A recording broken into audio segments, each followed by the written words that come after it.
How to turn on post approval in Facebook group. So in order for us to get this done, I'm just going to show you a few things here. The first thing is we're going to head over to the group and I'm going to tap my profile here and we're just going to go ahead and look for the groups option.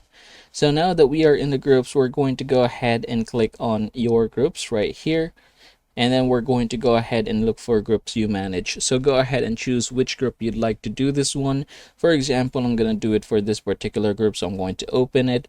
And then from here, what I'm going to do is just tap the manage option. And then if I'm going to go ahead and scroll down, I should be able to see here the group settings.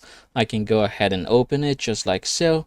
And then I can go ahead and basically scroll down to manage discussions. And then you have here post approval. So go ahead and click this one right here and go ahead and turn this on just like so, and then tap the save button. And yep, after doing so, you have successfully enabled post approval here in your Facebook group.